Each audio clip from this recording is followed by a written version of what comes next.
अनंत जन्म बीत गए आपसे बिछड़े हुए, संसार अपना लगता है, बार बार आता है जीव संसार के लिए, ये भोग विलासिता डूबा फिर खत्म, कब वो पल आएंगे, ये अंतर आत्मा प्रभु आपकी हो जाएगी। तड़पता है जीव, फिर अपने कर्मों को याद करके इतना चीर बीत गया, प्रभु प्रभु कब कब सन्मुख आएंगे, फिर अखियां बरसती हैं जीव की। और ध्यान दीजिएगा, रसिकों ने स्पष्ट कहा है, एक बात समझ लीजिएगा, 7 दिनों में भागवत रस लेते लेते अगर एक बार भी आपकी आंखें ना भरी तो समझना कृष्ण रस आपको लेना नहीं आता, आप पाषाण होंगे, पत्थर होंगे आप। वरना ये तो वो रस है जो पत्थर की कपोल भी फोड़ देता है, उसके आंसू को पिघल जाता है। चैतन्य महाप्रभु तो स्पष्ट कहते हैं, बोले कृष्ण का नाम इतना कोमल है, इतना प्यारा है, अगर कृष्ण कहने से नेत्र ना भरे तो समझना आपका हृदय पाषाण के समान है। इतनी कोमलता इस नाम में, इतनी मधुरता है कृष्ण नाम में, इतनी मधुरता। नित्य प्रति बार बार प्रभु की कथा का रसास्वादन करें, किशोरी जी कृपा करें तो फिर राह मिले।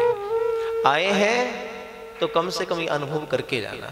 आप ध्यान दीजिए, हमारे पूरे बदन में, पूरे शरीर में सबसे ज्यादा जल है, 70% हिस्सा इसका पानी है, जल है। लेकिन शरीर के कहीं भी चोट लगे तो बाहर क्या आता है? रक्त आता है, खून बाहर आएगा। हृदय में सबसे ज्यादा रक्त है, शरीर में सबसे ज्यादा पानी है, चोट लगे तो रक्त बाहर आएगा। हृदय में सबसे ज्यादा रक्त है और हृदय पर चोट लगे तो आंखों से पानी बाहर आता है। करके नहीं देखना, कई चीजें की नहीं जाती, समझ ली जाती है श्रद्धा से। हृदय पर चोट लगे तो आंखें भर आती हैं, बस भागवत यही करती है। भागवत आपके हृदय पर चोट करती है, हृदय पर ऐसा मर्म देती है कि आप कथा सुनते रहेंगे, भक्तों का भाव सन्मुख होगा, ऐसी भाव की सृजना होगी, कथा कानों से भीतर जाएगी और अखियों से वो रस बाहर आएगा। एक बार भी अगर अखियां ना भरी 7 दिनों में तो समझिएगा आप पर भगवत कृपा कुछ हो, किशोरी जी की कृपा नहीं हो रही, कुछ रह गया, कुछ शेष है। आप ध्यान दो, संसार में भी, संसार के किसी साधारण जीव से भी जब बहुत मोहब्बत होती है, बिन कारण की अखियां बरसती हैं। मोहब्बत में ये लक्षण है, मोहब्बत का लक्षण भी नैनों से शुरू होता है। नैन नहीं बताएंगे प्रेम हो गया, लेकिन प्रेम की पराकाष्ठा, नेत्र भर आएंगे, अखियां छलकेंगी, वो लक्षण प्रेम का है, वो लक्षण प्रकट होगा। अगर संसार के तुच्छ प्रेम का लक्षण भी अखियां बता रही हैं तो भगवत रस का लक्षण आंखों से प्रकट होता है। अखियां छमछम बरसेंगी, बिन कारण के जीव, बिन कारण के बस। जब प्रेम का बीज अंतर पड़ेगा बिना कारण के, कभी देखा नहीं जिस अनदेखे ब्रह्म को, वो दिखने लगेगा, लगेगा कि वो असन्मुख है। देखा नहीं अनदेखे ब्रह्म को। तभी मैं कहता हूं, गुरु सदगुरु से, संत से दोस्ती बड़ी खतरनाक होती है, बड़ा खतरा है यहाँ। जो आप हैं वो रहेंगे नहीं। गोपिकाएं कहती हैं, तब कथा अमृतम तप्त जीवनम, आपकी कथा अमृत है, हमारे तप्त जीवन को शांत कर देती है। लेकिन एक अर्थ में ये भी कहती हैं, तब कथा मृतम, आपकी कथा मार देती है। पर वो कहां संसार के लिए छोड़ा? अगर एक बार कथा लग गई, संसार धरा का धरा रह जाएगा, कनेक्शन खत्म हो गया। संसार छूट सकता है, कथा नहीं छूट पाएगी। भले छूट जाए जमाना ये सारा, न छूटे कभी लाडो। फिर भक्त कहता है, तड़फा लो जितना जी चाहे, तड़फा लो जितना जी चाहे, मेरी गलियन में मत आना, मैं ढूंढूं तुम्हें पर तुम ना मिलो, मुझे दर दर पे भटका। आप विचार करो, ये क्या शब्द है? प्रेम की लक्षणता क्या, क्या अद्भुत प्रेम है। संसार का प्रेम कहता है प्रीतम सन्मुख ही रहे, जाए नहीं। और भक्ति का लक्षण कहता है प्रभु तड़फा देना, रुला देना, जला देना, तन अग्नि में समाहित हो जाए, तुम मत मिलना, तड़फाना, लेकिन सन्मुख मत आना, पर तड़फाते रहना। क्या लक्षणता है ये, क्या गहरी विलक्षणता है भगवत प्रेम के रस में। तड़फा लो जितना जी चाहे, तड़फा लो जितना जी चाहे, मेरी गलियन में मत आना, मैं ढूंढूं तुम्हें पर तुम ना मिलो, मुझे दर दर पे भटकाना, मुझे दर दर पे भटकाना, मेरो सगरो तन मन जल जाए, मेरो सगरो तन मन जल जाए, तुम ऐसी विरह की आग लगाना, सकल जगत चाहे छुड़वा दो, पर वृंदावन ना छुड़वाना, पर वृंदावन ना छुड़वाना। ये विलक्षणता अद्भुत प्रेम की वो ये कृपा प्रदान करती है। जिस दिन इस प्रेम की एक बूंद भी आप अनुभव कर गए, मैंने पहले कहा संसार छोड़ोगे नहीं, छूट जाएगा। फिर कहीं भी रहेंगे आप, घर में ही रहिए, कामकाज करें, लेकिन आपकी हर क्रिया सेवा हो जाएगी। स्कंद पुराण की महिमा यही बताती है, प्रभु कहीं गए नहीं हैं, यही है। हमारे पश्चिम बंगाल के एक संत हुए हैं नजरुल, क्या नहीं है, पश्चिम बंगाल के एक संत है नजरुल, जाति से मुसलमान, लेकिन यहां का प्रेम क्या है, मैंने पहले कहा कोई संप्रदायिकता नहीं है यहां, ना झगड़ा जाति पाति का और ना झंझट मजहब का, एक सभी की प्यास यहां पर, एक सभी का है प्याला। यहां प्यास से मिलना हो तो पर्दे सभी हटाना जी। कोई हिंदू कहे मेरे कृष्ण हैं तो माने प्रेम नहीं हुआ अभी। प्रेम की रसधारा तो ऐसी है जहां संप्रदायिकता छूट जाती है, जहां तो केवल अलौकिक श्री कृष्ण का अद्भुत प्रेम है, केवल प्रेम। नजरुल आए पश्चिम बंगाल से, किसी संत की कृपा हो गई, सदगुरु की कृपा हुई, आए नजरुल, और 500 वर्ष पहले की बात बता रहा हूं, और वृंदावन में आए। और वृंदावन में आने के बाद नजरुल क्या देखते हैं, वो अपनी पंक्ति में कहते, ध्यान दीजिए, ये किसी कवि की कविता नहीं बोल रहा हूं मैं, भक्त के हृदय का भाव है, जो देखा वो कहा। 500 साल पहले वृंदावन में आए और नजरुल ने देखा आकर, आजो ज़हारे कदम तले, नजरुल देख रहे हैं। श्रीधाम वृंदावन में प्रवेश हुआ, क्या ब्रजभूमि की महिमा, क्या वृंदावन धाम की वो छटा, वो कृपा नजरुल पर हुई। लेकिन कब हुई, जब संत क्षण मिली, सदगुरु के चरणों का आश्रय मिल गया, नजरुल ने जो देखा वो गाया, आजो ज़हारे कदम तले, आजो ज़हारे कदम तले,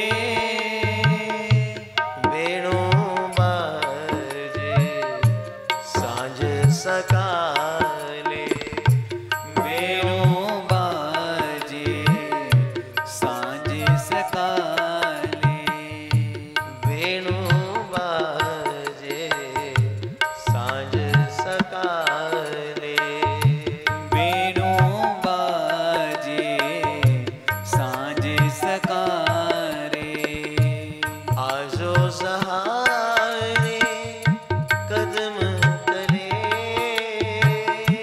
आजो ज़हारे कदम तले। ध्यान दीजिए, नजरुल गा रहे हैं ये, आजो ज़हारे कदम तले, इसका अर्थ क्या है, आजो ज़हारे कदम तले माने आजो ज़हारे कदम तले, मतलब आज भी जहां कदम के तले वृंदावन बिहारी की वेणु बज रही है। देख रहे हैं, कवि की कविता नहीं है, जो आए सद्गुरु कृपा से यमुना के पुलिन वंशी वट की छैया में देखा कदम के तले खड़े हैं मुरली मनोहर, वेणु बज रही है, नजरुल देख रहे हैं।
सांझ सकाले प्रभात हुई, गोविंद खड़े हैं कदम के तले, वन विहार कर रहे हैं गोविंद। जेठी नित्या लीला कोरे मारे मदन मोहन, प्रत्यक्ष देखा, प्रत्यक्ष देखा। आप विचार करो, जिसको नजरुल देखता है हम क्यों नहीं देख पाते? क्योंकि भक्त की अभिलाषा केवल कृष्ण है, हमारी अभिलाषा संसार होता है। वृंदावन में जाइए, फिर बार बार कहते घूमने के लिए नहीं, एक अभिपसा कृष्ण मिलन की हो तो प्रभु आज भी वही, एक पल भी बाहर नहीं गए वृंदावन से, अखंडवास वृंदावन में। रस खाना आए, परम संत परम सदगुरु गोस्वामी विठल नाथ जी महाराज के चरण शरण आश्रय मिला, गुरुदेव का महाप्रसाद मिला, कृपा हुई और रस खान ने जो देखा नंद बाबा के प्रांगण में, जैसे ही आए रस खान, क्या देखते हैं? मुरली मनोहर, मदन गोपाल, नंद नंदन, ब्रजराज, क्या बाल छवि गोविंद की, क्या सुमधुर प्रभु की अखियां, नैनन में काजल, अलौकिक चितवन, सुंदर अलकन ठाकुर जी की मयूर पिछ लगी हुई और खेल रहे हैं आंगन में। रसखान कहते हैं धूर भरे अति शोभित श्याम जो, तैसी बनी सुंदर सिर चोटी। धूर भरे अति शोभित श्याम जो, तैसी बनी सुंदर सिर चोटी। क्या अलौकिक छवि श्री कृष्ण की, नंद नंदन खेल रहे हैं, दूर से दूसरे हैं, सुंदर चोटी। धूल भरे अति शोभित श्याम जो, तैसी बनी सुंदर सिर चोटी। धूल भरे अति शोभित श्याम जो,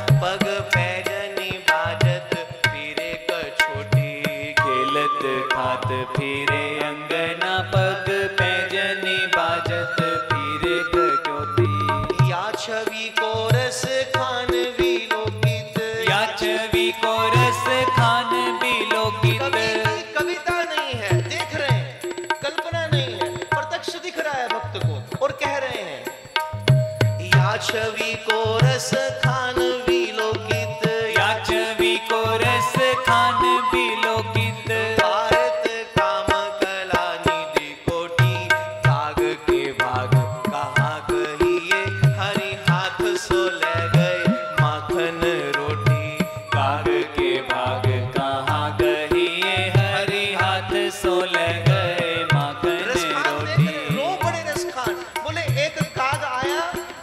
के साथ खेल रहा है और खेलते खेलते काग ठाकुर जी के हाथ की माखन और रोटी उठाकर ले गया। रसखान रो पड़े, बोले क्या सौभाग्य इस काग का, मेरे गोविंद के हाथ से माखन रोटी ले गया।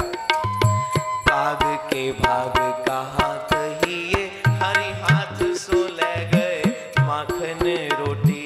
काग के भाग कहाँ कहिए, हरि हाथ सो ले गए माखन रोटी। देखो भक्त, मैंने कल कहा, भक्त जो अनुभव करता है, भक्त जो देख रहा है, तर्क करने वाला अनुभव नहीं कर पाता। घूमने वाला क्या रस ले पाएगा?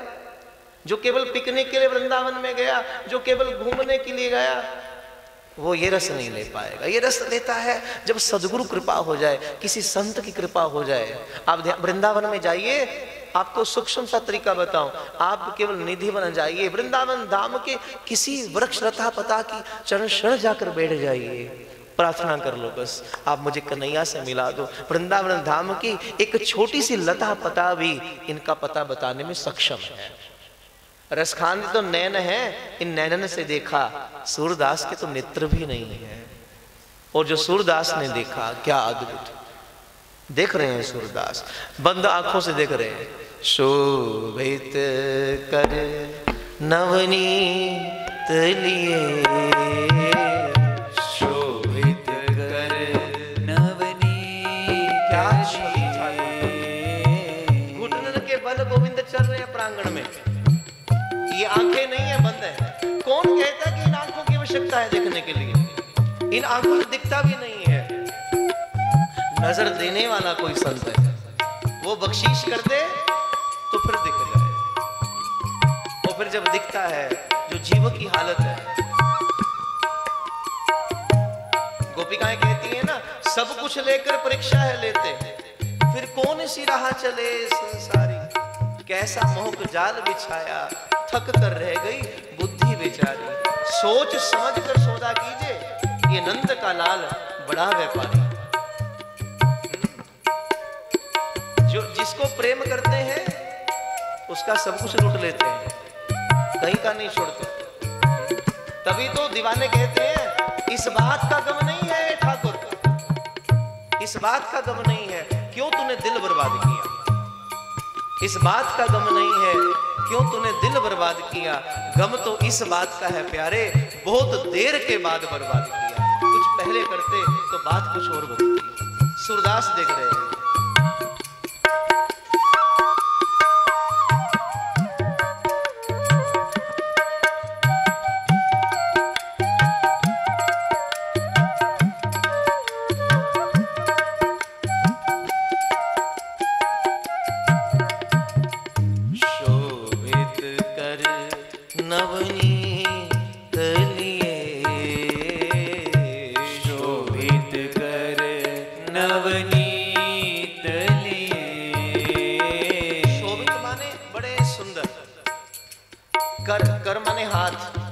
हाथ में क्या है? नवनीत माने माखन।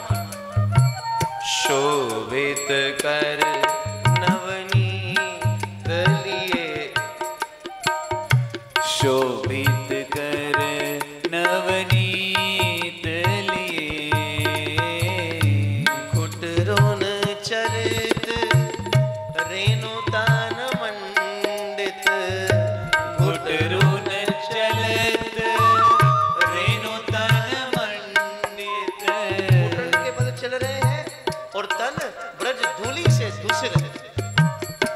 घुट रोन चलित रेणु तान मंडित, घुट रोन चलित रेणु तन मंडित। घुट रोन चलित रेणु तान मंडित, घुट रोन चलित रेणु तन मंडित। मुख ददिले पकिए, ओ मुख ददिले पकिए।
वज्र के हरि नख गोरोचन को तिलक किए,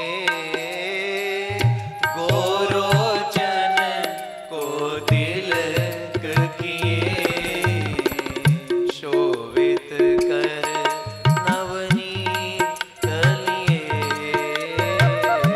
शोभित कर नवनीत लिए। गोविंद राधे माधवा गोपाल राधे माधवा, गोविंद राधे माधवा गोपाल राधे माधवा, गोविंद राधे माधवा गोपाल राधे माधवा, गोविंद राधे माधवा गोपाल राधे माधवा, गोविंद राधे माधवा गोपाल राधे माधवा, गोविंद राधे माधवा गोपाल राधे माधवा,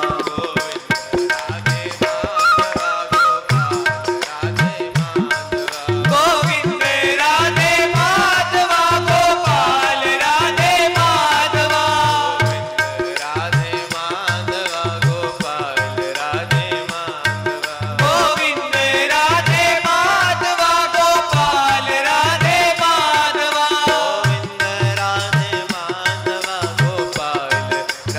माधवा, गोविंद राधे माधवा गोपाल राधे माधवा, गोविंद राधे माधवा गोपाल राधे माधवा, गोविंद राधे माधवा गोपाल राधे माधवा, गोविंद राधे माधवा गोपाल राधे माधवा, गोविंद राधे माधवा गोपाल राधे माधवा, गोविंद राधे माधवा गोपाल राधे माधवा, गोविंद राधे माधवा गोपाल राधे माधवा।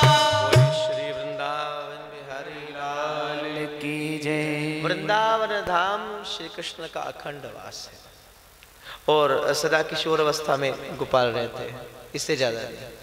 आज भी जाइए अभिपसा लेकर नंगे पग दाऊ भैया के साथ, किशोरी जी के साथ, शस्त्र शस्त्र बाल ग्वालपाओं के पास साथ अपनी गैया चारण करते हुए इन्हीं कुंजों में श्री बिहारी जी का दर्शन होता है। लेकिन अभिपसा तो श्री कृष्ण की हो। घूमने के लिए जाएंगे तो कैसे देख पाएंगे? घूमने के लिए जाएंगे तो फिर वही आकर्षित इमारतें या फिर गंदी गलियां नजर आएंगी, कुछ और नहीं। एक अभिपसा केवल बिहारी जी को मिलने की हो, फिर इन्हीं कुंजों में। तभी कहता हूं कभी एक रात थोड़ा भटक लेना वृंदावन में। कोई फैसिलिटीज मत देखना, कोई एसी कमरे बुक मत करवाना। एक रात केवल बिहारी जी के लिए यमुना के पुलिन पर रुकना। लेकिन अभिलाषा बिहारी जी हो तब प्रभु सन्मुख आएंगे। किसी संत के चरण शरण बस जाकर बैठ जाना इतना काफी है। किसी रसिक की कृपा हो गई तो प्रभु सन्मुख आएंगे। लेकिन उद्देश्य श्री कृष्ण हो। उद्देश्य तो समस्त जीवों का संसार है। वृंदावन धाम में जाने के बाद भी जीव संसार ही मांगता है। इनके सन्मुख खड़े होकर भी, मैंने इसलिए पहले दिन कहा था, इससे बड़ा सौभाग्य नहीं। आप प्रभु के सन्मुख आते हैं, आप भगवान की कथा का रसास्वादन करते हैं, लेकिन इससे बड़ा दुर्भाग्य भी नहीं कि जब मांगना हो तो बदले में 2 कौड़ी का संसार जीव मांगता है। मांगना हो तो महादेव सिखा रहे हैं, बार बार वर मांगो हूं। एक बार भी नहीं, किसने रोका? बार बार मांगिए। आदत है हम लोगों की मांगना। इनसे नहीं मांगेंगे तो फिर किससे मांगेंगे? लेकिन मांगना क्या है? बार बार वर मांग हूं, हर्ष देहो श्री रंग, पद सरोज अनपायनी, भक्ति सदा सत्संग। कथा के बदले में अगर कुछ मांगना है तो इतना ही को, प्रभु मुझे बार बार कथा मिले।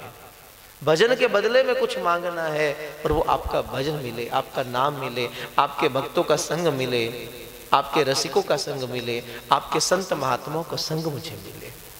भले कितनी भौतिक प्रतिष्ठा बढ़ती चली जाए, लेकिन उसके साथ साथ जीवन में सत्संग भी बढ़ता चला जाए। जीवन बैलेंस रहेगा आपका। कमी कहाँ है?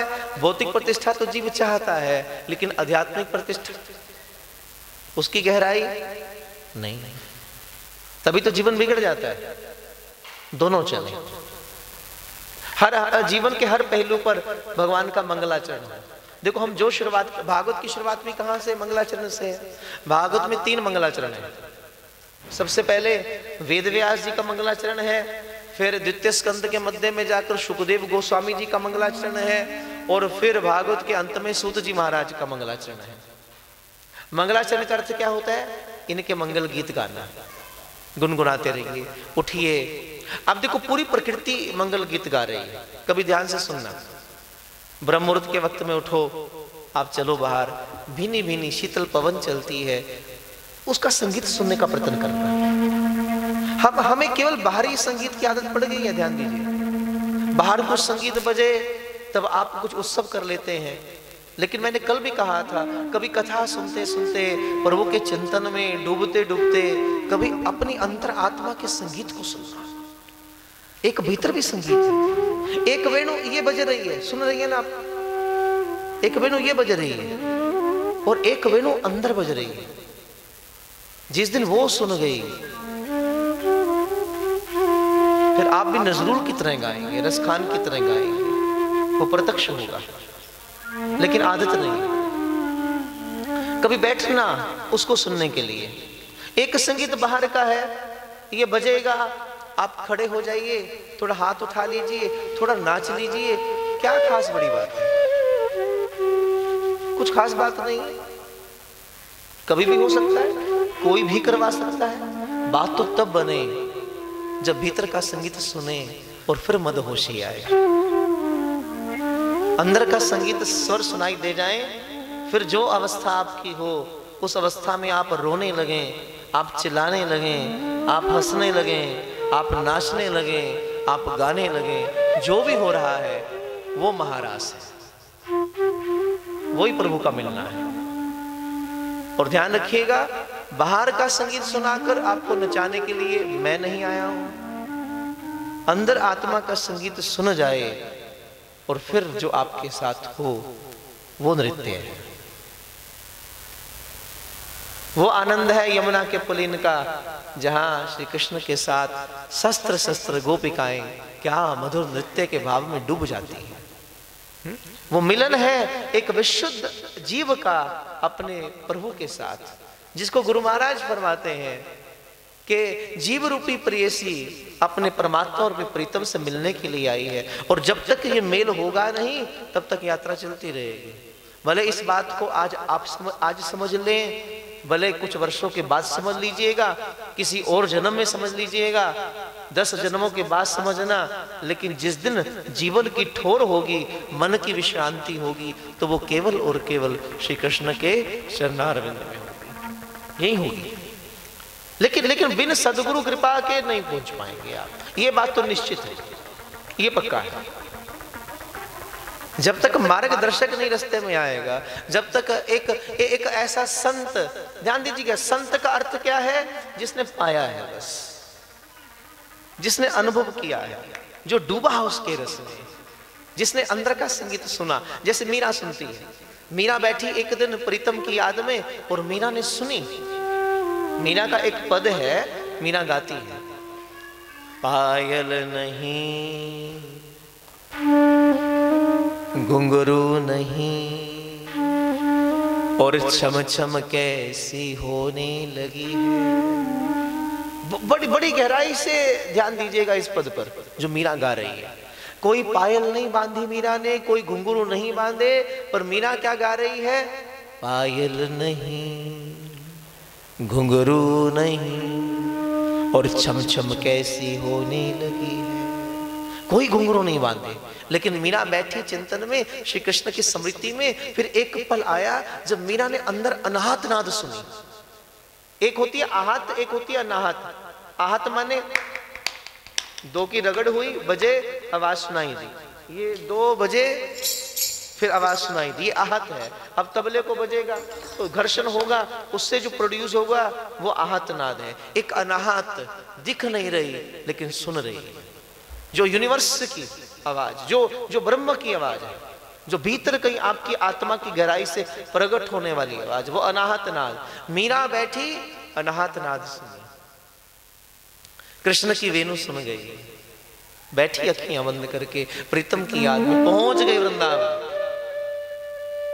पहुंच गई यमुना के पुलिन पर और कदम्ब की डार के नीचे पीतांबर धारण किए हुए बरहा पीडम नटवर बपू कर्णयो कर्णिकारम बिब्रध वासम कनक कपीशम बैजंती चमालम। दिख रहे हैं गोविंद, महाप्रसाद मीरा को मिल रहा है, अनाहत नाद सुन रही है, वो गोविंद के मयूर पिच, वो ठाकुर जी की चितवन, वो भगवान के अधन का समित समित हास्य जो जिगर लूट कर ले जाता है, मीरा दर्शन कर रही है। वो सुर संगीत अंदर कहीं प्रकट हो गया, वो महाप्रसाद मीरा ने पाया।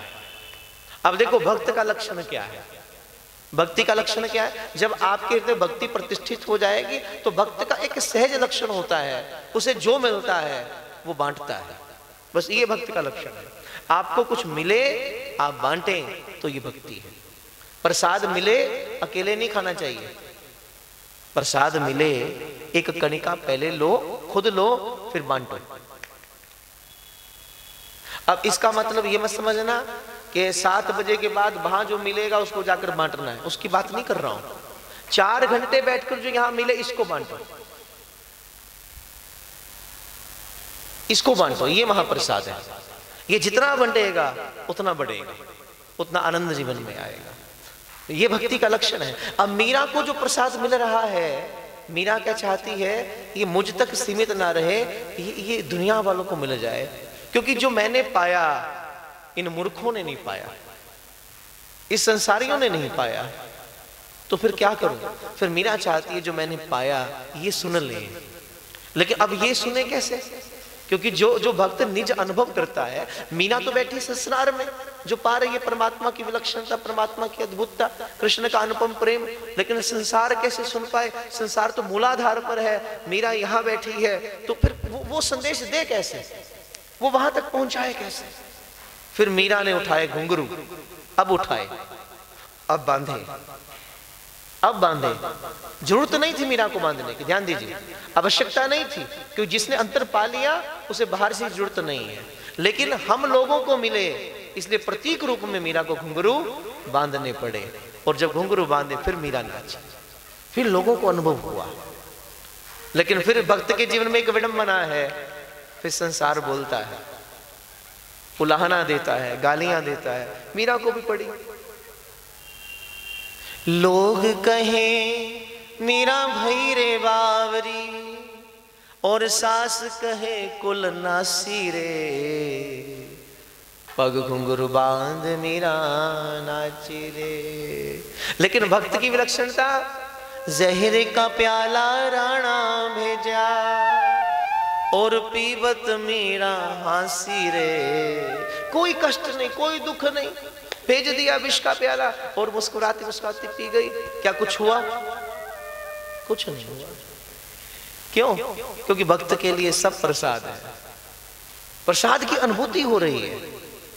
और जिसके अंग संग श्री कृष्ण है, जिसको हर वक्त प्रभु की प्रत्यक्ष अनुभूति है, संसार क्या बिगाड़ेगा? जाको राखे साईं मार सके ना कोई, बाल ना बांका कर सके चाहे जग भी वैरी हुए। जिसके अंग संग श्री कृष्ण है, जिसको परम अनुभूति है, ये अद्भुत दिव्यतम प्रेम भागवत प्रदान करती है भीतर। एक बात समझ लीजिएगा, आप जो सुन, ये जो भागवत रस है ये अनाहत है, ये शब्दों में बयान नहीं हो सकता। ये जो प्रकट हो रहा है कहीं इस तन के तंबूरे के भीतर गहराई में आत्मा में उठने वाला ये संगीत है, जो भीतर है, जो भीतर है। लेकिन अब आप तक इस प्रसाद को बांटना है तो मुझे आहत का सहारा लेना पड़ रहा है। जबकि ये जो सुन रहे हैं आप, ये आहत नहीं है, ये अनाहत है। लेकिन आपको समझ कैसे आएगा? सबसे अच्छा तरीका तो ये है भागवत को समझने का कि मैं आऊं, बैठूं, मौन हो जाऊं, कुछ भी ना बोलूं, 4 घंटे आऊं, व्यासपीठ पर बैठूं, आंखें बंद करके, क्योंकि भीतर है वो जो आप सुन रहे हैं, और मैं कहता हूं जो भीतर है वो महासागर है। बाहर तो कुछ गागर भर कर आ रही है, भीतर तो महासागर है। होना तो ये चाहिए कि आऊं, बैठूं और केवल बैठ जाऊं, बस मौन, 4 घंटे 5 घंटे 10 घंटे केवल मौन बैठूं। लेकिन अब दुविधा ये है, अगर बैठ जाऊं तो आप अगले दिन बैठने नहीं दोगे, क्योंकि आप समझ नहीं पाएंगे। जबकि महासागर की विलक्षणता यह है, मुझे केवल बैठना चाहिए, बोलना नहीं चाहिए, क्योंकि मौन में महासागर है, चित्त स्वरूप है हम, लेकिन उस भाषा को आप समझ नहीं पाएंगे। इसलिए उस अनाहत को, उस आनंद को, उस महासागर को आप तक पहुंचाने के लिए आहत का सहारा लेना पड़ रहा है, इन शब्दों का सहारा लेना पड़ रहा है, ताकि आप समझ जाए। जबकि सही मानिएगा, इन शब्दों की आवश्यकता नहीं है। इस शब्द में और भीतर उठने वाले महासागर में इतना ही अंतर है। भीतर अखंड सागर बह रहा है कृष्ण प्रेम का, और भीतर से वो गागर भरकर बाहर आ रही है, बस इतना अंतर है। अंदर महासागर है और जो आपको मिल रहा है वो केवल गागर है, इससे ज्यादा कुछ नहीं है। लेकिन उस गागर में भी अगर एक बूंद भी आप अपने हृदय में प्रतिष्ठित कर लें तो सबका काम बन जाएगा। अंदर सागर है, बाहर गागर है, और आपके हृदय में एक बूंद चाहिए, बस बहुत है, काफी है। यही कल्याण कर देगी, यही मंगल कर देगी। लेकिन वो एक बूंद जो हृदय में प्रतिष्ठित हो, फिर प्रतिष्ठित हो जाए, बस अपने आप को उस एक बूंद के लिए कुर्बान जीव कर दे, पर्याप्त है, तृप्ति है। यत् लब्ध्वापमान सिद्धो भवति अमृतो भवति तृप्तो भवति, तृप्त हो जाए। मंगलाचरण, मंगल गीत, दिन की शुरुआत करो मंगल गीत गाते। कभी सुनना प्रकृति में ये पवन चलती है, क्या सुमधुर संगीत है, हमने सुना ही नहीं। कभी किसी पेड़ के नीचे जाकर बैठो, वृक्ष के नीचे, सुनने का प्रयत्न करना, तभी कहते कुछ बोलना नहीं, वहां जाकर राम राम नहीं जपना, वहां जाकर कोई मंत्र नहीं बोलना। सब अटके हुए हैं, सब भटके हुए हैं। थोड़ा रिक्त करना है, थोड़ा बैठना है, केवल खाली बैठना है, केवल बैठ जाना है। बैठिए, 1 दिन 2 दिन आपको उस वृक्ष से निकलने वाला मधुर संगीत सुनाई देने लगेगा। आपके भीतर भी है। कई बार अंदर की, आप देखो, आज भी विचार करो, आप कुछ भी काम करने लगते हैं, अंदर से आवाज आती है सही के गलत, भीतर से आवाज आती है। भगवान इशारा करते हैं, लेकिन आप क्या करते हैं, अपनी आवाज को अनसुना सा कर देते हैं। फिर ऐसी आदत हो जाती है, जैसे जैसे उम्र बढ़ती है वो आवाज दबनी शुरू हो जाती है, जबकि हमारी ही भीतर की आवाज थी, उसी ब्रह्म की आवाज थी। वो हर बार इशारा करता था, सही हो तुम के गलत हो, लेकिन हमने अपने मन की मानी, आत्मा का संगीत छूट गया। फिर एक ऐसी अवस्था आई, आत्मा का संगीत उड़ता तो था लेकिन यहां तक पहुंचता नहीं था, दब गया। इसलिए भागवत का प्रारंभ है मंगलाचरण से। थोड़ा सावधान रहिए, अभी भागवत शुरू नहीं हुई है, अभी केवल 3 दिन से केवल महात्म चल रहा है। भागवत में तो भी हमने प्रवेश करना है।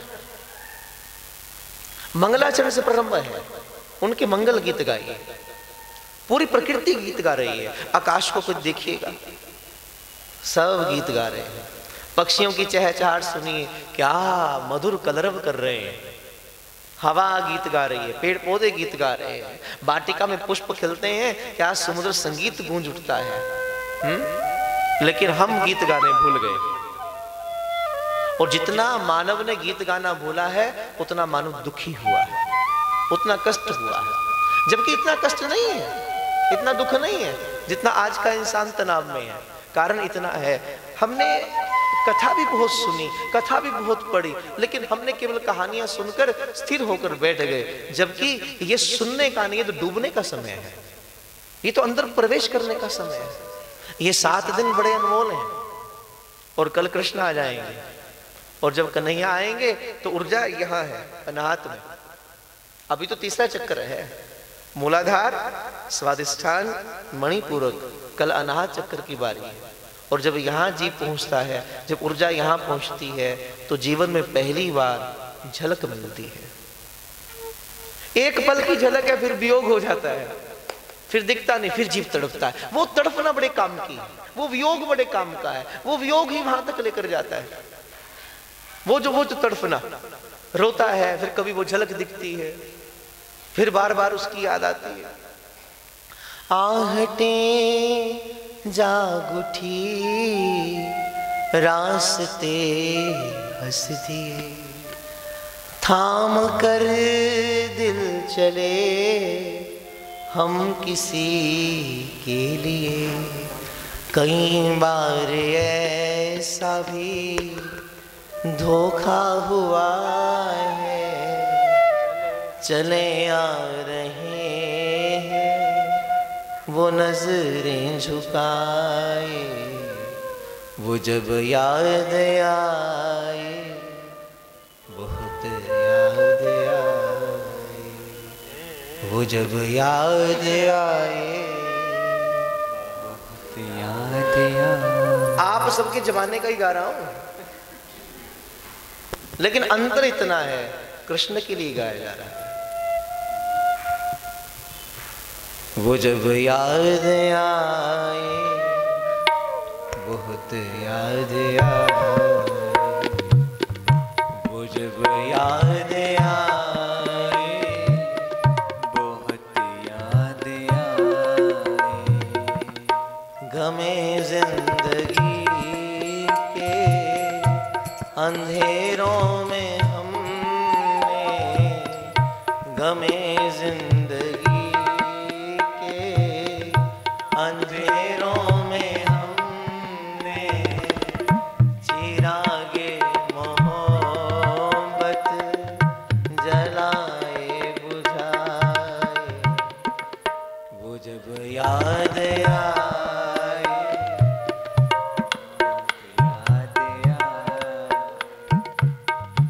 वो जब याद आए।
दिल सुलगने लगा, अश्क बहने लगे, दिल सुलगने लगा, अश्क बहने लगे।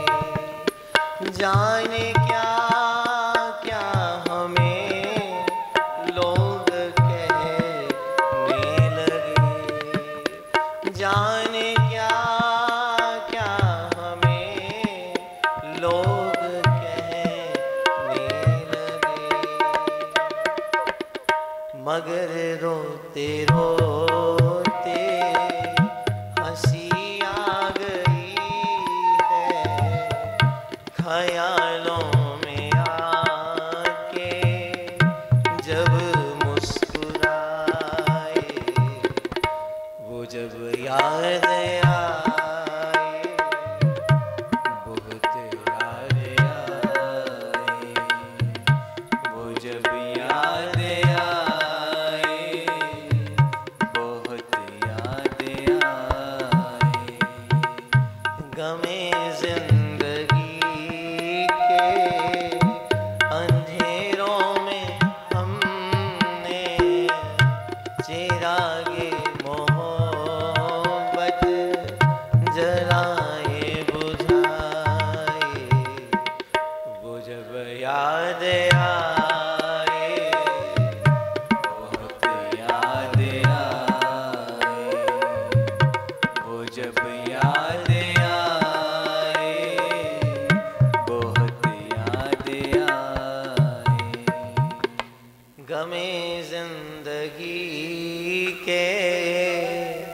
अंधेरों में हमने चिरागे मोहब्बत जलाए बुझाए, वो जब याद आए बहुत याद आए, वो जब याद आए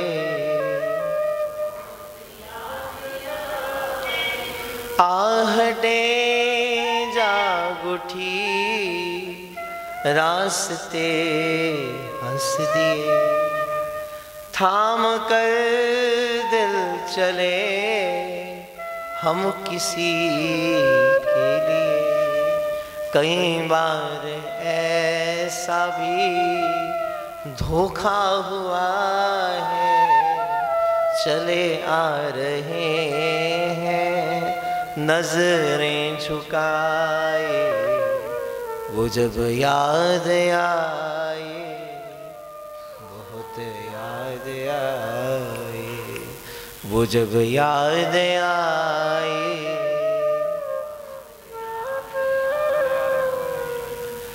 मंगल गीत शुरुआत है। एक मंगलाचरण का अर्थ होता है जिसका आचरण बड़ा मंगलमयी है, उसके आचरण का अनुसरण करोगे तो आपका जीवन भी मंगलमयी हो जाएगा। 3 मंगलाचरण का अर्थ क्या है? 3 काल है, बालपन है, जवानी है, वृद्धावस्था है। बचपन हो तब भी इनके मंगल गीत गाइए, जवानी है तब और जोश से गाइए, और बुढ़ापा हो गया तो अपने आप जोश आ जाएगा। लेकिन अगर बीज बचपन में नहीं होगा तो फिर वृद्धावस्था में आप गा नहीं पाएंगे। भक्ति का बीज बालपन में है।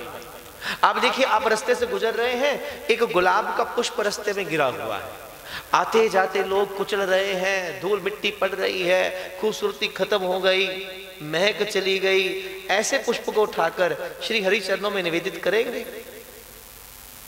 नहीं। ठाकुर जी के चरणों में कैसा पुष्प चढ़ाया जाता है? जो खिला हुआ है, महक है, ताजगी है, खूबसूरत है। तो फिर आप ध्यान दीजिए, हमारे पूरे जीवन की वो कौन सी अवस्था है जो सबसे ताजी है, खूबसूरत है, महक है? बचपन, बालपन। अगर प्रभु चरणों में चढ़ाने के लिए कुछ है तो बालपन। बालपन में बीज बोइए, बस इतना काम करना है। इसका अर्थ ये नहीं है कि बच्चों को जबरदस्ती उठाकर बिठाओ, चल भजन कर, वरना पिटाई होगी। ये काम बिल्कुल नहीं करना। आपने बैठना है, आप खुद बैठिए, बच्चे आपका अनुसरण करेंगे। बच्चे कोरा कागज है, वो वही करेंगे जो आप करोगे। आप बड़े बुजुर्गों का अपमान करोगे, तैयार रहिए, आपका फ्यूचर सन्मुख है। आप बड़ों को गाली देते हैं, तैयार रहिए, पढ़ने वाली है आपको भी, क्योंकि बच्चे देख रहे हैं। जैसा आप बर्ताव करेंगे वो वही सीखेंगे। आप प्रेम करेंगे, आप आदर करेंगे, आप बड़ों का सम्मान करेंगे, पलटकर वही मिलेगा और अनंत गुना होकर मिलेगा। ये भी है। इसलिए आदर करें, सम्मान करें, अपने घर में बड़े बुजुर्गों का आदर सम्मान करें। बच्चे वही देख रहे हैं। आप बैठिए, भजन करें। अपने परिवार का नियम बनाइए कि कम से कम प्रतिदिन घर में बैठकर, ज्यादा नहीं 10 मिनट बैठकर हरिनाम संकीर्तन करें, इकट्ठे बैठकर भोजन करें। और देखो, मुझे कहते दुख होता है, कम से कम जब परिवार इकट्ठा बैठे, ये 2 कौड़ी के मोबाइल को फेंक दीजिए। आवश्यकता नहीं है इसकी। कथा में जाइए, मोबाइल घर छोड़कर आइए, आवश्यकता नहीं। परिवार के, लेकिन दुख का है 10 बंदे इकट्ठे बैठे और 10 के हाथ में मोबाइल, फिर रिश्ते का संबंध क्या रह गया? लोगों को बात अच्छी लगती है मेरी, मानते नहीं है। सब बड़े आते हैं, सब आकर दुखी हैं, महाराज जी क्या करे, बच्चे मोबाइल नहीं छोड़ते। पहले तुम तो छोड़ो। परसों भी सभी आए थे, सबकी शिकायत थी मोबाइल के बारे में, और सबके हाथ में मोबाइल था। कम से कम शिकायत मेरे पास लेकर आओ, अपने मोबाइल तो घर पे छोड़कर आओ, फिर शिकायत करो। देखो, excess of everything is bad. मर्यादा से ज्यादा नुकसान ही होता है। बरसात मर्यादा भूले तो बाढ़ आएगी, सूर्य मर्यादा भूल जाए नुकसान है, इंसान भी अपनी मर्यादा भूलता है तो फिर खतरा है। वो समय अच्छा था, अकेला DD1 था, नेशनल चैनल, रात को 9 बजे एक सीरियल आता था, हम लोग, बुनियाद, श्रीकांत, है ना। एक मर्यादा थी, बस आधा घंटा देखना है। बुधवार शुक्रवार 8 बजे सब टीवी के सामने चित्रहार आएगा आधे घंटे के लिए, गान। एक करेज था, एक विस्मय था। शनिवार का दिन सप्ताह की आएगी, सब इकट्ठे बैठ जाते, सुनो सारे हफ्ते का प्रोग्राम क्या क्या आएगा। करेज था। एक संडे वाले दिन एक रविवार को एक फिल्म आनी, सारा मोहल्ला एक जगह पर इकट्ठा, पूरे मोहल्ले में एक टीवी। देखो, वो भी परिवार थे, सारे इकट्ठे एक जगह पर। और आज हालत ये है, एक ही घर के 10 कमरों में 10 टीवी, सब अपने अलग अलग बैठे हैं। परिवार कहाँ गया? ये परिवार नहीं है, परिवार की रीत नहीं है, ये प्रेम नहीं है, ये बंटवारा है। लगता यही है एक छत के तले है, लेकिन एक छत के तले होने के बाद भी सब जुदा जुदा है।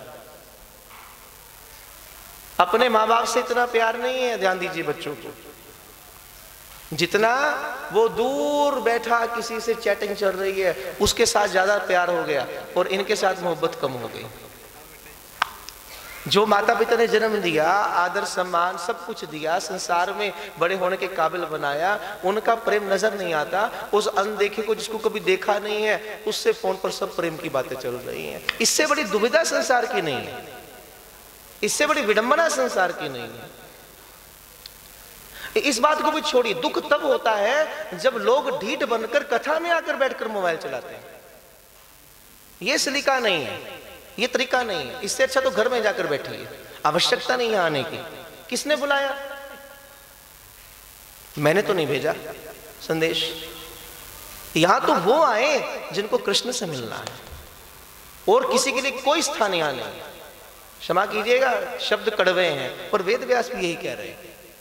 वो भी कोड़ी भाषा बोल रहे हैं कि मुंह रहो रसिका, वो भी बाबू कहा। रसिक बनने की इच्छा है, भावुक बनने की इच्छा है, प्रिया प्रीतम को पाने की इच्छा है। स्वागत है आपका, अभिनंदन है आपका। 2 कोड़ी का संसार, जाइए, निकल जाइए यहां से। आवश्यकता नहीं है, कम से कम इस सभा में तो आवश्यकता नहीं है, क्योंकि कथा मनोरंजन का विषय नहीं है, आपके मंगल का विषय है। ये आई है तो आपके जीवन को कृतार्थ करने के लिए आई है, तो फिर क्यों विक्षेपता? और जो व्यक्ति 4 घंटे के लिए टूटी फूटी चीज को, मैं क्या कहूं, शब्द नहीं है मेरे पास, बोलने की इच्छा है पर बोल नहीं सकता, मर्यादा है। जिंदगी में आज तक मैंने गाली नहीं निकाली, पर दिल करता है कई बार मोबाइल के चक्कर में गाली निकालने। आज तक नहीं निकाली, शब्द कभी आया नहीं, पर संसार की हालत देखकर दिल करता है। ऐसी दुविधा कम से कम भारत की तो नहीं होनी चाहिए। यह संस्कृति प्रेम जिसकी विलक्षणता है, जहां छोटे छोटे बच्चे स्कूल से आते हैं, दौड़े दौड़े माँ को देखकर लिपट जाते हैं, उसकी गोदी में बैठकर उसके हाथ से रोटी खाते हैं। वही बच्चे जब स्कूल से आते हैं पहले टीवी का रिमोट पकड़ते हैं। चलो ये बात तो बच्चों की है, और बड़े बड़े तो उनसे भी गए गुजरे, उनके पास भी समय नहीं है। कुछ समय पहले एक आर्टिकल पढ़ रहा था मैं, ध्यान से समझिए बात। और एक टीचर क्लास में बच्चों का टेस्ट लिया, तो एक लेख दिया, इस पर सबने लिखना है, और लेख का टाइटल क्या है, आप क्या बनना चाहते हैं। सबको दिया, आप क्या बनना चाहते हैं। बच्चे तैयार करके आए, नेक्स्ट डे टेस्ट हुआ, और बच्चों ने अपने अपने भाव लिखे। कोई बोले मैं राष्ट्रपति बनना चाहता हूँ, बोले मैं प्रधानमंत्री बनना चाहता हूँ, बोले मैं बिजनेसमैन बनना चाहता हूँ, मैं ये बनना। मैडम टेस्ट घर लेकर आई, रात्रि का वक्त चेक कर रही है, पास में घर वाला ही बैठा है, और मैडम चेक कर रही है। एक बच्चे का पेपर आया, चेक भी कर रही है, रो भी रही है। घर वाला पास बैठा, बोले क्या हुआ, रो क्यों रही है। बोले इसको देखिए क्या लिखा है इसमें। बोले क्या लिखा है। बोले लेख दिया था क्या बनना चाहते हो। एक बच्चे ने लिखा, हे प्रभु अगर वास्तव में आप हैं अगर करीब होकर आप दिल की बात सुनते हैं तो एक प्रार्थना है, मुझे मोबाइल बनाइए। अभी हंस रहे हो, बाद में रोओगे। बच्चे ने लिखा, ईश्वर अगर करीब होकर आप सुनते हैं, मुझे मोबाइल बनाइए।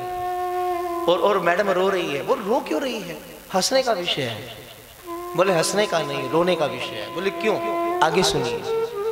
बच्चा लिखता है, प्रभु मैं देखता हूँ मेरी माँ, मेरी मम्मी, मेरे पापा मोबाइल को बड़ा प्यार करते हैं। जब देखो मम्मी के पास मोबाइल रहता है, पापा के पास मोबाइल रहता है।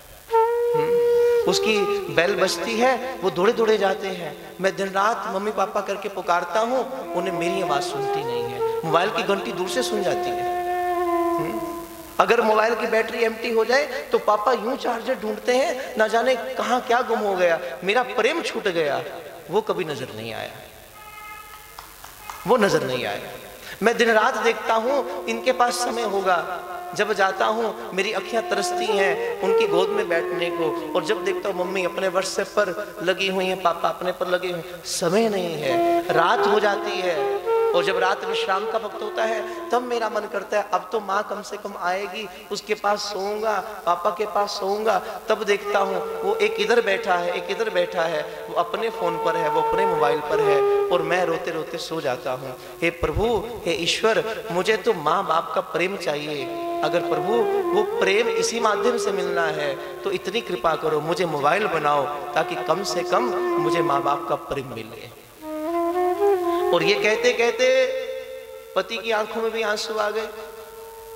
और मैडम ने कहा, जानते हैं ये कौन है? बोले कौन? बोले ये हमारा बेटा है, ये हमारे बेटे ने लिखा है। आप ध्यान दीजिए, सावधान हो जाइए, कहीं यही स्थिति आपकी तो नहीं है। दूसरे का आर्टिकल सुनकर हंसी तो आती है, लेकिन अपने घर में जाकर देखिएगा, क्या आपके ही बच्चे इसी हालत में तो नहीं? कहीं वो भी तो प्रेम की तरसते नहीं? भागवत का मूल उद्देश्य केवल प्रेम की प्रतिपादना करना है। ब्रह्म के प्रेम की बात तो बाद में आएगी, कृष्ण प्रेम की बात तो बाद में आएगी। सबसे पहले प्रेम की शुरुआत आपके घर से है। रामानुजाचार्य जी महाराज जी के पास एक व्यक्ति आया, बोले गुरुदेव बहुत सुना आपके बारे में, ब्रह्म ज्ञान आप कृपा से दे देते हैं, मुझे दे दीजिए। गुरुदेव ने पूछा, बैठ, ब्रह्म ज्ञान का जिज्ञासा है तुझे? बोले हाँ, आपकी सुनकर आया। अच्छा एक बात बता, कभी किसी से मोहब्बत हुई? बोले गुरुदेव कैसी बात करते हैं, आप संत हैं, शोभा देता है मोहब्बत की बातें करना आपको?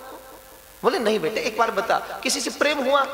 बोले ये प्रेम के चक्कर में हम नहीं पड़ते, हमें ब्रह्म ज्ञान दीजिए। बेटे फिर भी विचार कर, कभी किसी से हुआ हो, माँ से, बाप से?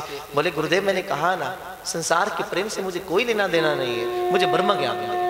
फिर भी विचार कर ले, पत्नी से हुआ हो, किसी दोस्त से, बच्चों से, किसी से तो प्रेम होगा।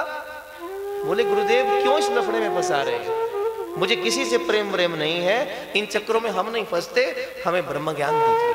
इतनी बात सुनी, रामानुजाचार्य के नेत्र भलाए, बोले बेटे क्षमा करना, तो ब्रह्म ज्ञान का अधिकारी नहीं है। बोले क्यों? बोले जिसको संसार से प्रेम नहीं हुआ वो अनदेखे ब्रह्म से प्रेम क्या करेगा, वो कृष्ण से प्रेम क्या करेगा। प्रेम की शुरुआत संसार से है। किसी से भी प्रेम कर, किसी से भी कर, पत्नी से कर, पति से कर, माँ से कर, बच्चे से कर, कहीं तो शुरुआत हो। अगर तुमने संसार के एक लौकिक उस प्रतिपादना के एक कड़ी का प्रेम को नहीं समझा, उस अनंत ब्रह्म के प्रेम को तुम क्या समझ पाओगे? प्रेम की शुरुआत वहीं से है। और ध्यान दीजिए, इन पत्थरों की आलीशान बिल्डिंग को परिवार नहीं कहा जाता।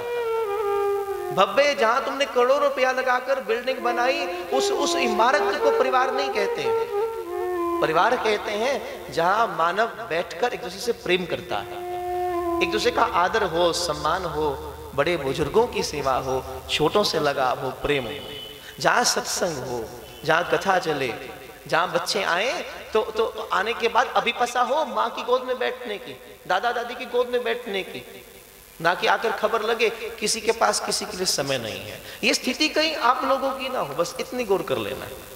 बाकी आप समझदार हैं, मुझे ज्यादा कुछ नहीं कहना इसके ऊपर, इतनी बात में आप समझ जाएंगे। और अगर ऐसा ना हो, जीवन भर तो कथा सुनते रहे और घर की कथा बिगड़ जाए। ये कथा आपके सबसे पहले घर का भी विकास करती है, आपके मन का विकास भी करती है, आपकी आर्थिक स्थिति का विकास भी करती है, आपके सामाजिक स्थिति का विकास भी करती है, आपकी भौगोलिक सृष्टि का विकास भी करती है। शुरुआत कहां से है? सबसे पहले आप में जागृति आएगी, आपके परिवार में जागृति आएगी।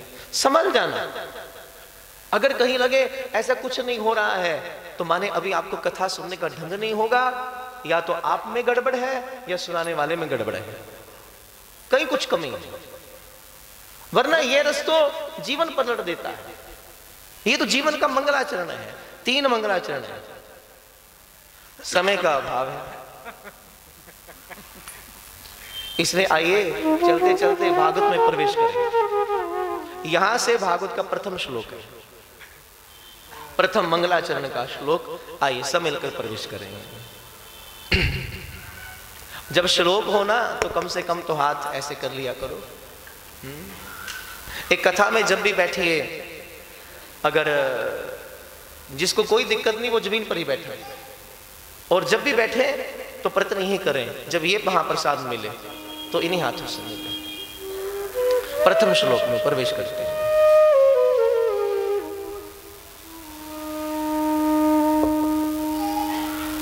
जन्मादिस्य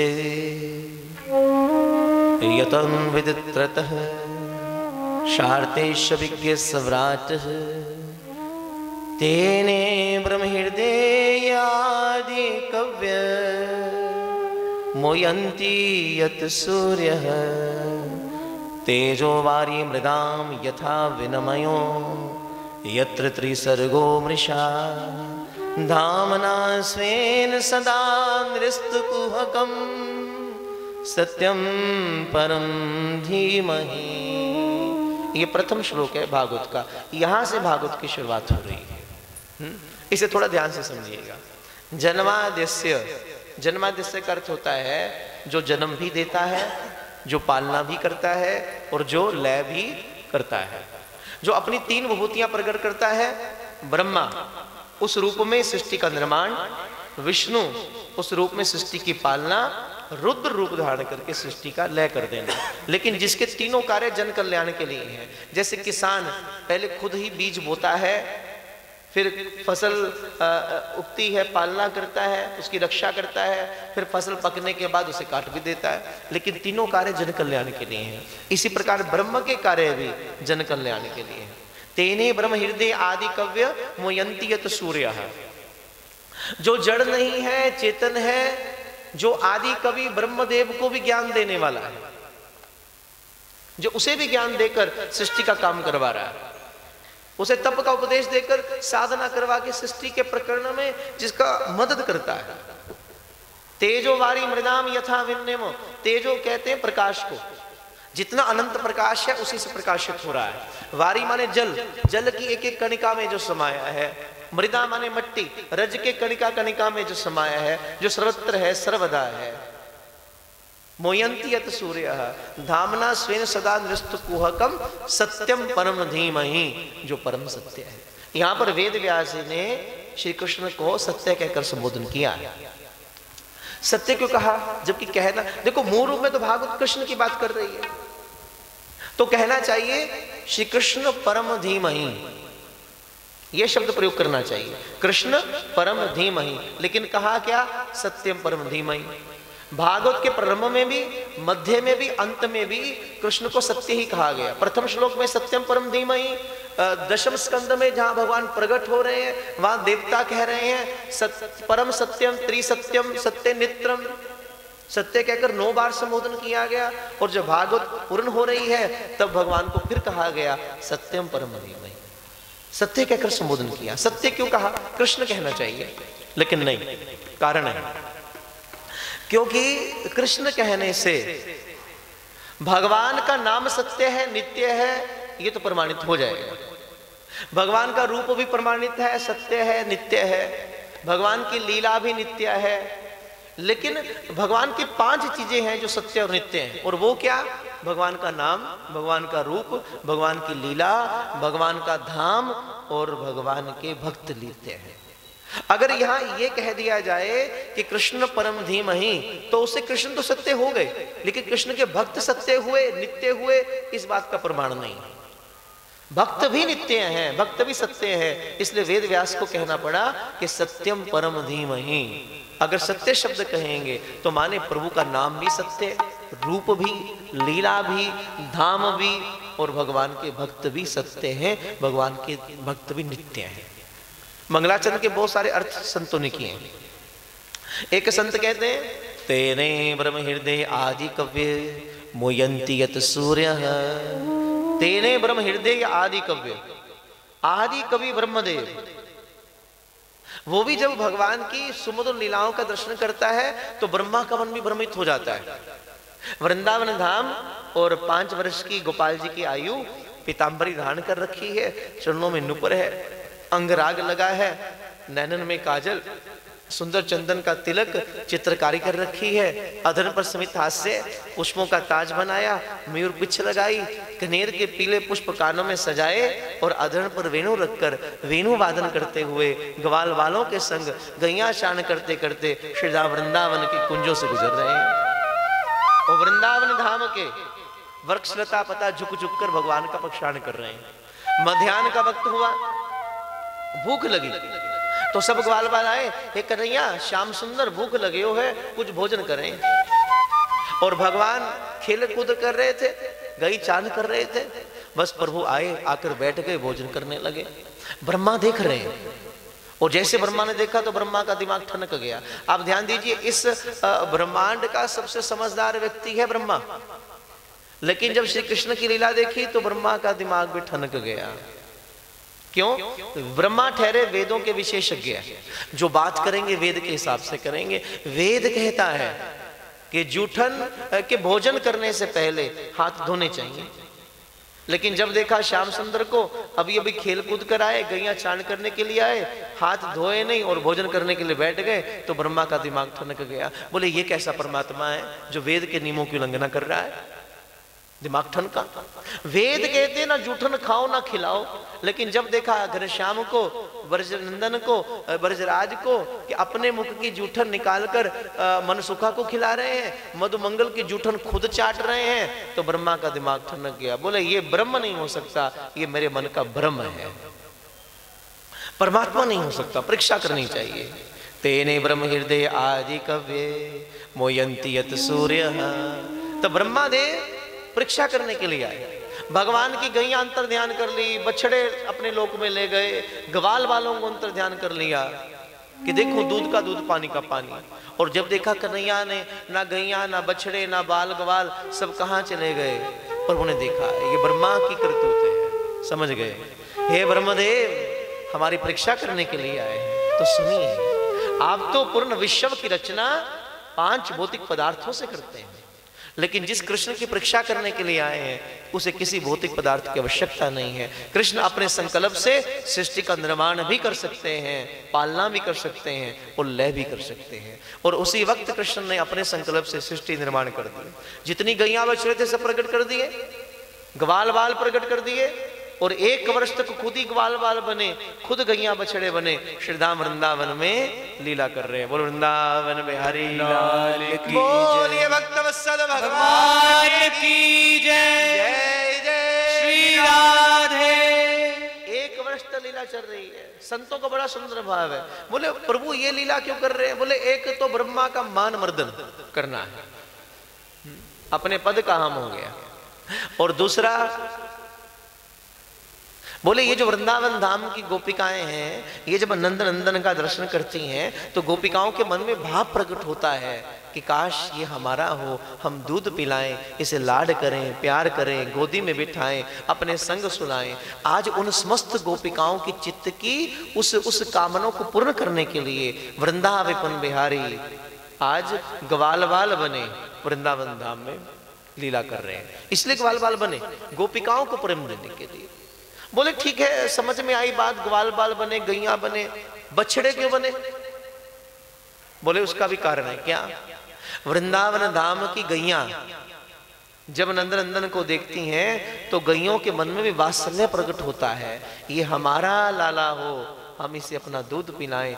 आज उन समस्त गैयों की इच्छा पूर्ति करने के लिए श्री बांके बिहारी जी बछड़े बनकर प्रकट हो गए हैं, केवल उनको प्रेम देने के लिए। बोले भक्तवत्सल भगवान की जय। 1 वर्ष तक लीला चल रही है।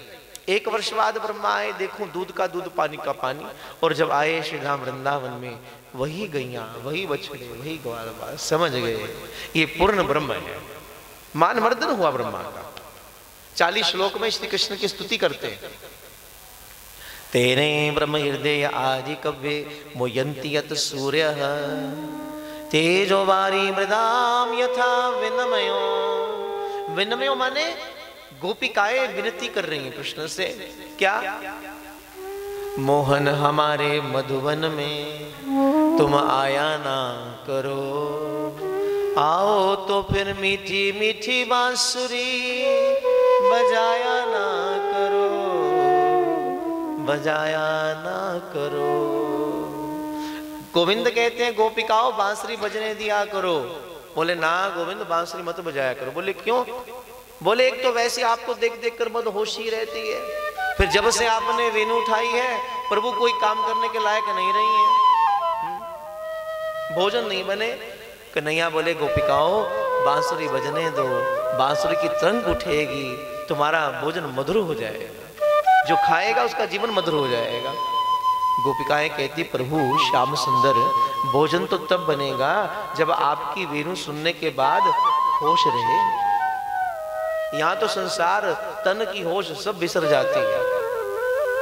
नंदलाल निहार लिए जब ते निज देह न गेह संभारन दे, बल धीरज बोली उठी बरनी पद नीरज की रज झारण दे। उतरी कहे सामने से हट जा। क्या प्रेम है, मिलो ना तुम तो हम घबराए और मिले तो नैन चुराए। उतरी कहे सामने से हट जा, असुआ कहे पाए पखारन दे, पलके कहे मोंदले मोहन को, और अखियां कहे और निहारण दे। बोलिए वृंदा विपिन बिहारी लाल की जय। जय जय श्री राधे। प्रभु मत बजाया करो बांसुरी, लालन एक विनय सुनियो, मेरी गलियन में मत आइयो। आइयो तो फिर करुणा करके ये मुरली मंद मत बजाइयो। मत आना, आओ तो फिर बजाना मत, एक हंसना मत। और फिर अंत में क्या कहती हैं? अच्छा घनश्याम एक बात सुनो, अगर आइयो तो फिर पुनी कभी जइयो मत, जाना मत, रह जाना। बस वो कृपा तुम कर देना। तेजो वारी मृदाम यथा विनिमयो यत्र त्रिसर्गो मृषा। त्रिसर्ग मृषा माने ठाकुर जी के 3 धाम हैं। कौन कौन से? श्रीधाम वृंदावन, श्रीधाम मथुरा जी, श्रीधाम द्वारिका जी, 3 धाम। और तीनों धामों में ठाकुर जी का अपना अपना परिकर है। श्रीधाम वृंदावन में भगवान की गोपिकाएं ग्वाल बाल ये परिकर है। मथुरा में अक्रूर जी, उद्धव जी महाराज ये परिकर हैं। और श्रीधाम द्वारिका जी में 16,108 रानियां, ये ठाकुर जी का परिकर है। और प्रभु जहां जाते हैं अकेले नहीं जाते, परिकर साथ लेकर जाते हैं। ध्यान दीजिए, भागवत क्या है? श्री कृष्ण का वांगमयी स्वरूप है। भागवत साक्षात श्री कृष्ण है। और इस रूप में कृष्ण आए हैं तो अकेले नहीं आए, पूरा परिकर साथ में आया है।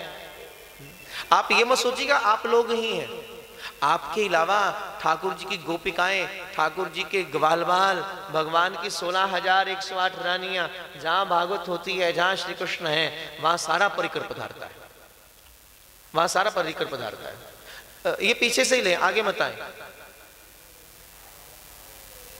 प्रमोद पीछे से, आगे नहीं आना। आप कुछ नियमों का ध्यान रखिए, नियम तोड़ने का प्रयत्न मत कीजिएगा। उन पीछे वालों को समझाइए।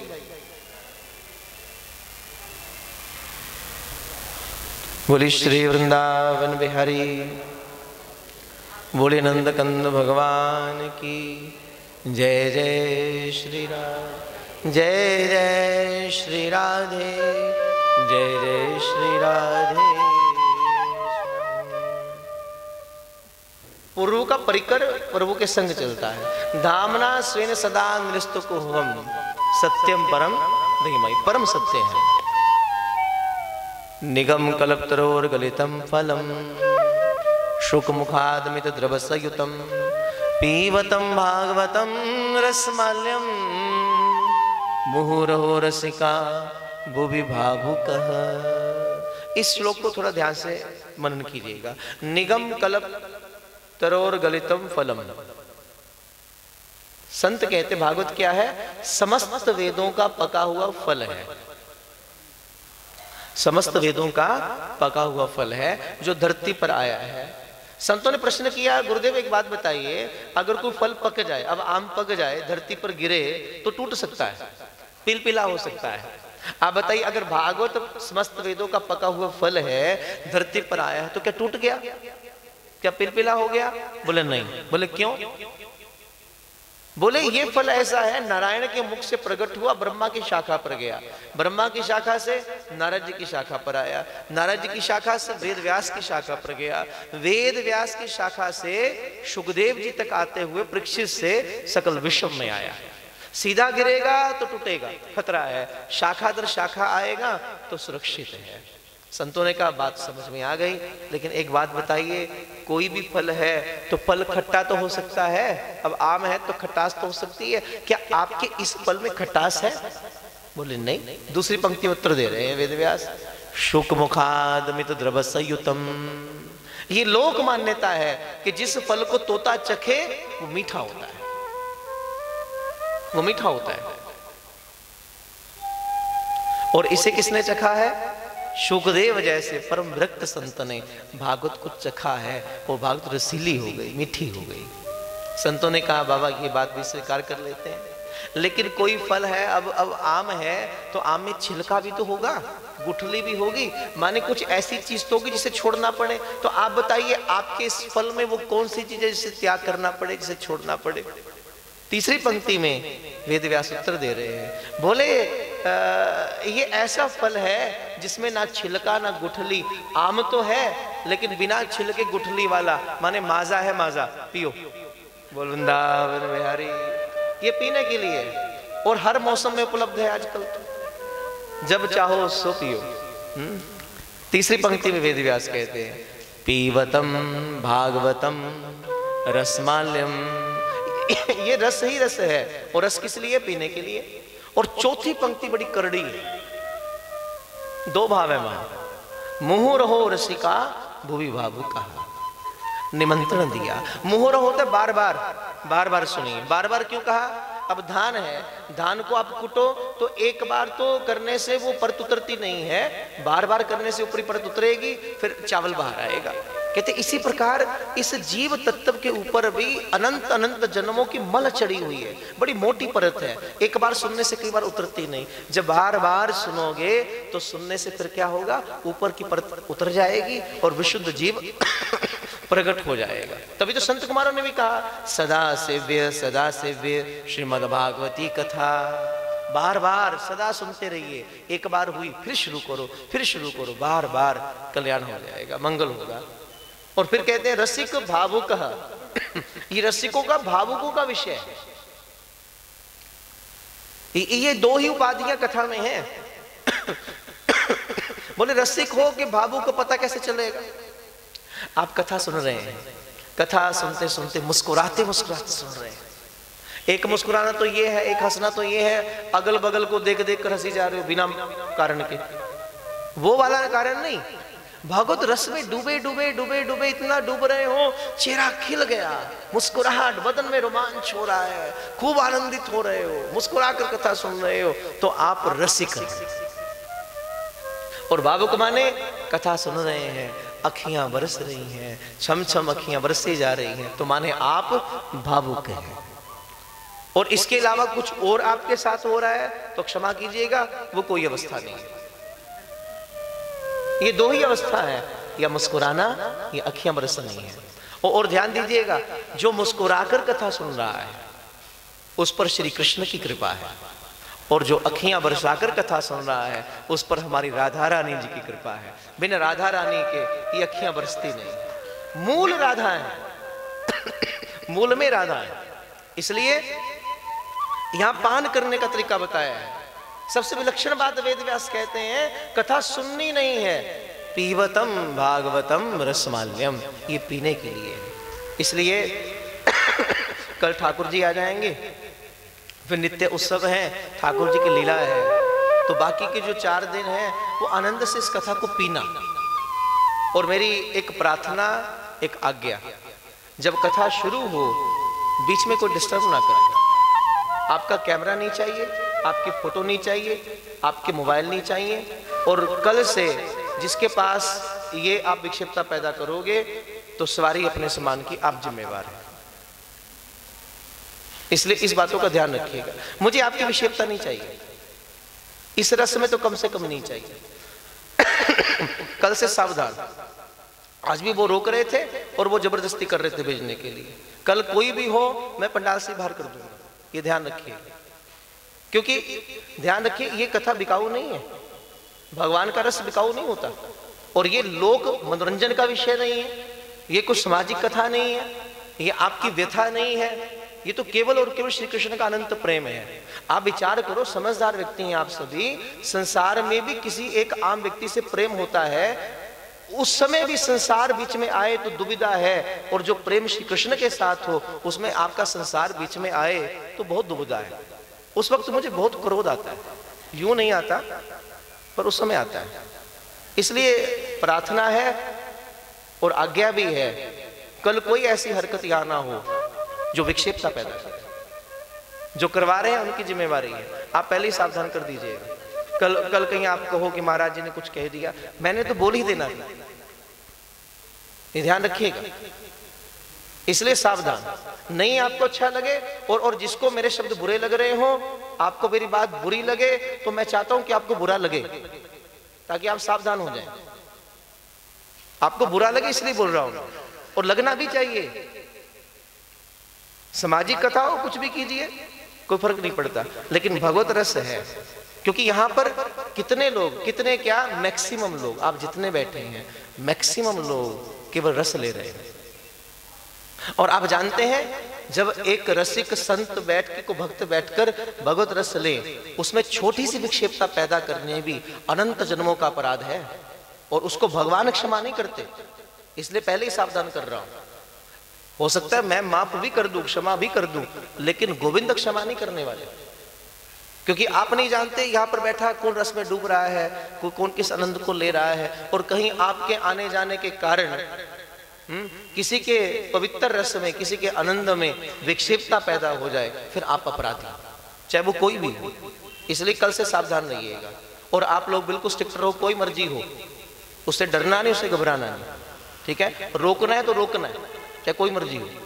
आइए हरि नाम संकीर्तन करें 1-2 मिनट, वाणी को विराम दें, फिर सूचना, फिर आरती में प्रवेश करेंगे। बोली श्री वृंदावन बिहारी, बोली नंद कंद भगवान की जय।